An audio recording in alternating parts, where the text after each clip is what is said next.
అందరికీ నమస్తే అండి. ఈరోజు వచ్చేసి తోటకూర వెల్లుల్లి కారం రెడీ చేస్తున్నాను. ఇది చాలా మంచి రుచిగా వచ్చింది. దీని ప్రాసెస్ ఏంటో చూపిస్తాను చూడండి.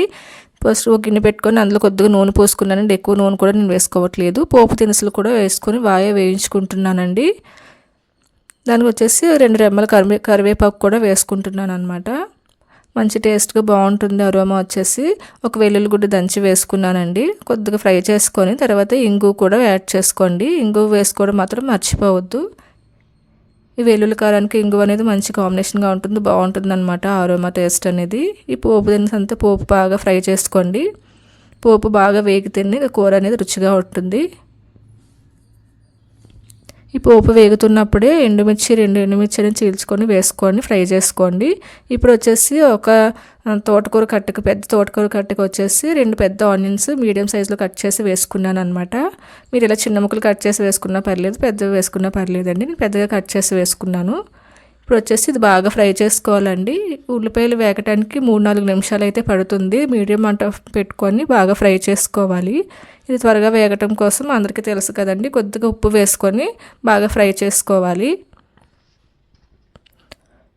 మీరు ఉప్పు అనేది మధ్యలో కూడా అడ్జస్ట్ చేసుకుంటాం కాబట్టి ఆనియన్స్ వేగటం కోసం మాత్రమే కొద్దిగా ఉప్పు వేసుకొని బాగా ఫ్రై చేసుకొని కొద్దిగా మూత పెట్టుకొని ఒక 2-3 నిమిషాలు అయితే ఉంచుకోండి. సో 2-3 నిమిషాల తర్వాత చూడండి, ఆనియన్స్ అనేది బాగా ఫ్రై అయిపోయి కలర్ అయితే చేంజ్ అయ్యాయి అనమాట.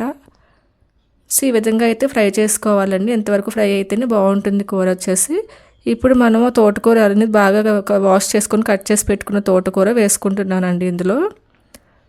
సో వాటర్ కూడా బాగా స్ట్రెయిన్ చేసి వేసుకుంటున్నాను.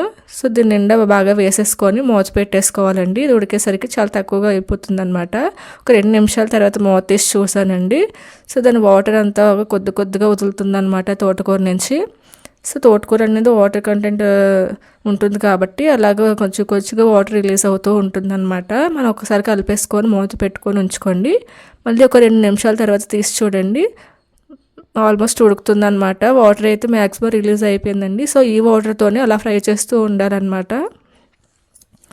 యాక్చువల్లీ తోటకూర ఫ్రై చేసినప్పుడు మనం మూత పెట్టకూడదు అంటారండి. సో మనం ఇక్కడ నుంచి మూత అయిన పెట్టాల్సిన అవసరం లేదు. ఇప్పుడైతే బాగా తోటకూర బాగా ఫ్రై అయిపోయి ఉడికిపోయింది అనమాట. 2 నిమిషాలు బాగా ఫ్రై అయిన తర్వాత నేను వచ్చేసి ఒక పెద్ద వెల్లుల్లిపాయ దంచుకున్నానండి. అందులో 3 స్పూన్లు కారం కూడా వేసుకొని 2 దంచుకున్నాను అనమాట. మీకు ఇంకా ఆనియన్స్ కొంచెం తీయదనాన్ని ఇస్తాయి కాబట్టి మీరు ఇంకొక స్పూన్ ఎక్స్ట్రా కారం కూడా యాడ్ చేసుకోవచ్చు. ఇప్పుడు వచ్చేసి వేయించిన జీలకర్ర ధనియాల పొడి కూడా ఒక స్పూన్ వేసుకున్నానండి. వేసుకొని ఇప్పుడు వచ్చేసి బాగా మొత్తం మిక్స్ అయ్యేటట్టు ఫ్రై చేసుకుంటున్నాను అనమాట. ఇదంతా మీడియం ఫ్లేమ్లోనే పెట్టాలండి, హై ఫ్లేమ్లో పెట్టకూడదు అనమాట. హై ఫ్లేమ్లో పెడితే వచ్చేసి బాగా ఫ్రై అవ్వదు, మంచి టేస్ట్ రాదు. సో ఇదంతా మిక్స్ అయ్యేటట్టు మసాలా బాగా ఫ్రై చేసుకోవాలి. మీకు ఇందులో ఇంకా కారం సరిపోదు అనుకుంటే ఎండుమిర్చి ఎక్స్ట్రా వేసుకోవచ్చు అనమాట.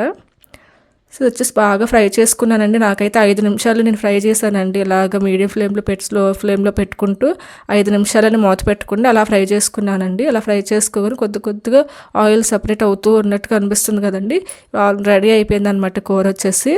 మనం ఇంకా సర్వ్ చేసుకొని టేస్ట్ చేయడమే అండి. ఇది చాలా సింపుల్గా అయిపోతుంది. ఫ్రై చేయడానికి కొంచెం టైం పడుతుంది అనమాట. తక్కువ ఇంగ్రీడియంట్స్తో కూడా ఇది తయారు చేసుకోవచ్చు కాబట్టి మంచి హెల్దీ ఫుడ్.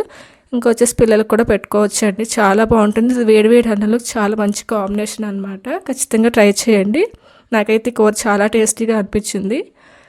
సో మీరు కూడా ట్రై చేసి ఎలా ఉందో నాకు కామెంట్ చేస్తారని అనుకుంటున్నాను. ప్లీజ్ నా ఛానల్ సబ్స్క్రైబ్ చేసుకోండి. Thank you.